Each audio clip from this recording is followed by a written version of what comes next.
My vision for this house was to really open it up. This old picture of Halifax, I actually pulled out of the dumpster. These I lifted from the hotel bar in Mexico. Hey, I'm Rebekah Higgs, and this is my mid-century modern bungalow. Come on in, I'd love to show you around.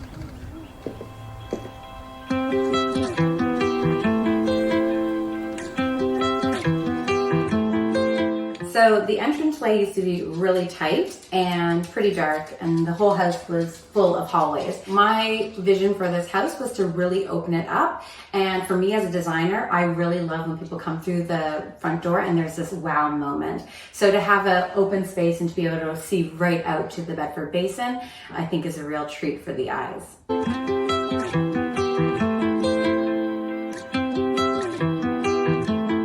This was just a $50 Facebook Marketplace find. It's definitely a little worn out looking, but I just left it the way it was.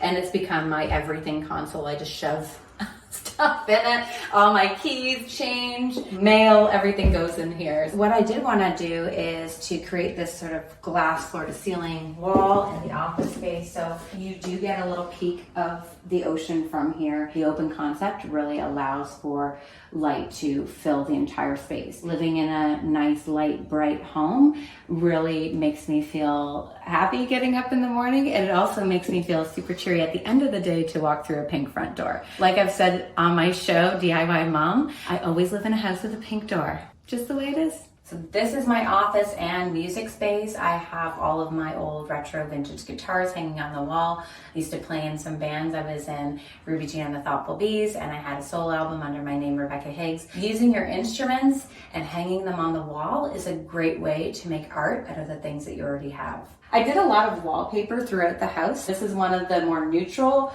ones that I went with, but it's a textured banana leaf. So it's a nice textured wallpaper, and these are the colors that I picked for my baseboards, my doors, and my wall colors.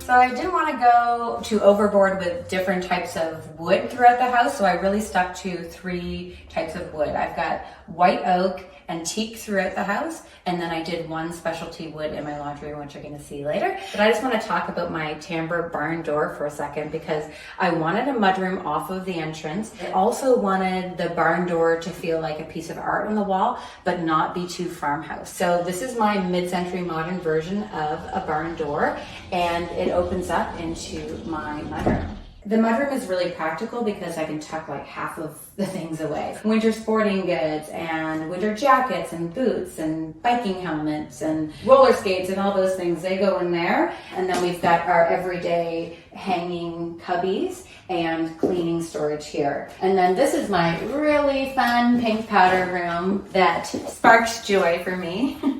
A lot of the times when people ask me, how do I make such bold decisions, or where do I get my ideas for color from, I often tell them to try it first in a small space like a powder room. It's not affecting like the entire design in the rest of your house, but it can be a fun little surprise for a guest. In this bathroom, I went with pink artisan tiles and this sort of Palm Springs pink wallpaper on top. So I put these tiles in myself. I even wallpapered this room as well. So this is a gorgeous teak vanity from Home Depot, and I have the wall-mounted faucets from Delta. I did champagne bronze fixtures throughout the house. So these are all fun things, you know, from my past. This plant has traveled with me through many different houses.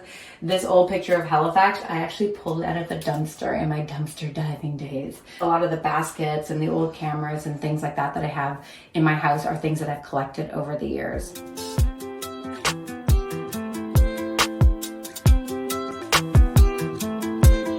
I really wanted to have the kitchen where the view is. And there was a wall blocking the view. The only place that you had a view was in where they used to have the living room. So now with this open concept space, you're just like looking out at the ocean while you do the dishes. That's why I put the sink in the island, because I can look out at the ocean and see what's going on out there. Yesterday I saw the blue nose going by. Then all of these cabinets in here were reused from the original kitchen. With wood prices on the rise and renovations materials becoming more scarce, I was just like, I'm not throwing out anything, I'm reusing everything as much as possible. So if I open up this corner cabinet, it gives you a little sneak peek of what the kitchen looked like before.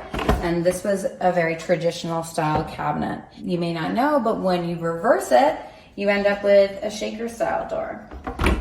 When I'm scrolling through Instagram or Pinterest or looking at things, a lot of stuff is black and white, gray, wood, Scandinavian, minimalist, and that stuff is beautiful. But for me, I just wanted to really put a name to something and make it my own. So under my kitchen island, I also decided to play with color and do the green. It's a fun little surprise underneath the waterfall countertops. I'm repeating the timbre effect here underneath the island with the exact same dimensions as the timbre barn door. So repetition is also a really great trick to use when you're incorporating design into your home. So if you're in the middle of renovating a house or constructing a brand new house, I'm sure you know all about the appliance shortages that are happening around the world. I was no exception.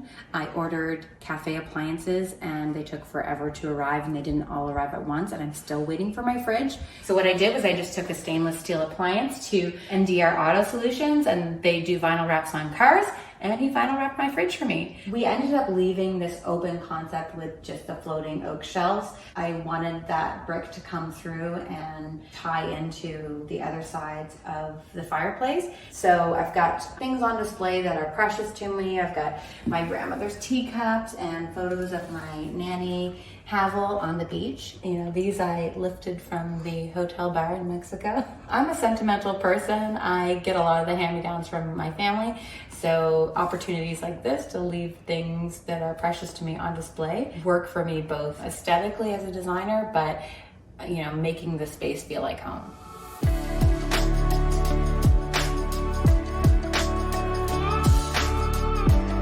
So this is my DIY mid-century modern dining table. I bought this table on Facebook Marketplace for $90. We sanded it down right down to the grain. We cut off the traditional lip. Then I created the base using 1-inch half round from East Coast Specialty Hardwood all the way around the legs to create this racetracked ribbed leg effect. This is a wood inserted fireplace. It works and it's practical. When I started to do demolition and tear it all apart, I was kind of left with this fireplace in the middle of my big open concept area. I just decided to turn it into a sculpture and make all 360 degrees of it beautiful from each vantage point. This mirror was here when I bought the house, but it was a big rectangular shaped mirror. I cut out a pattern to match the same lines as the arches in the hallway and took it to a glass cutter, and it cost me $50 to get this mirror cut.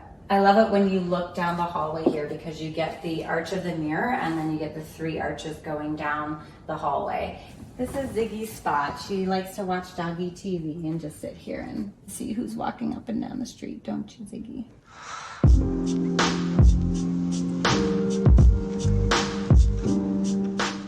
This hallway ended up becoming my little art gallery. So I've got all of my prints from my best friend Laura Daw, who lives in Toronto. She's an artist. Actually, a lot of my art around here is from her. I've got Rachel Parson original piece, painting from Rachel Hawks Cameron. I used to trade a lot of things when I was younger with my friends that were artists for art. So I just keep bringing these pieces from house to house, and they really make the space feel like my own.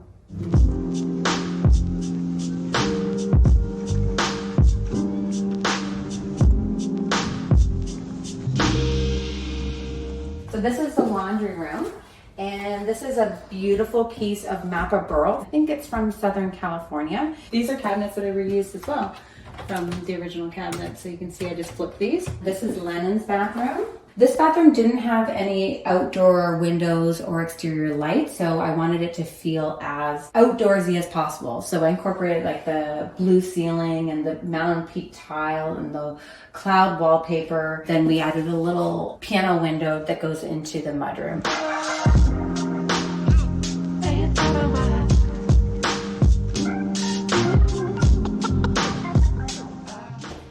So this used to be a sunroom solarium space with an in-floor jacuzzi. I changed it into the principal bedroom. There's 14 windows in here and there's 5 skylights. It's got lots of natural light, but I don't mind because I wake up early in the morning. To me, it's just like a really nice oasis type of space to be in. This was all really dark wood. Painting it and lightening up the space showcases the high ceilings. This was a bed frame that I made as one of my very first YouTube videos for DIY Mom. It was 2 doors that I got from an old youth center in Dartmouth, and I took the doors and turned them into a bed, and I've had it in 3 different houses. So as I've moved, I brought it with me. So this is my big king size bed. You know, usually I sleep in it with my dog and with my daughter. So it's nice to have a big bed when you have a lot of family members that want to jump in with you. These are linen Roman shades that I made. So when you put it down, it just covers the window. When you lift it up, it has a bit of a ruffle to it. I think I saw a similar blind like this. It was very minimal in the Kim Kardashian West home tour. I copied another thing from Kim Kardashian that you'll see in my bathroom.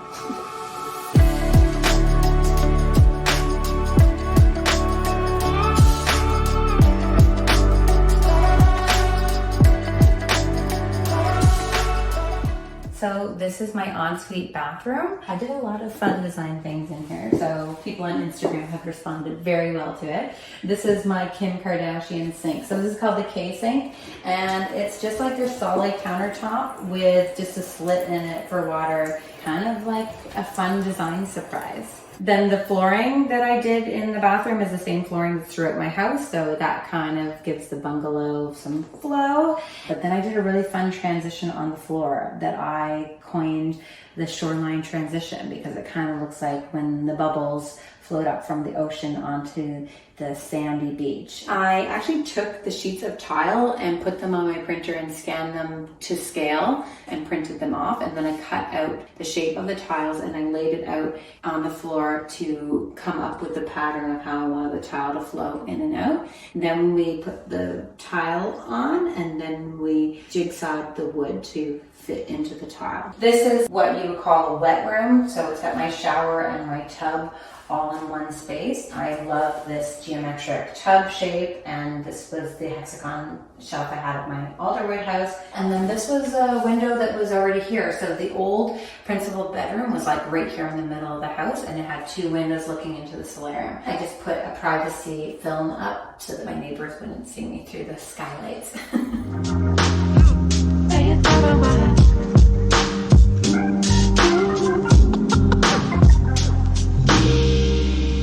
Alright, so that is the tour of my mid-century modern bungalow. I hope you enjoyed it. And if you have any questions, or if I forgot to mention anything, you can always hit me up on Instagram. But I gotta run because I got clients that are waiting for me.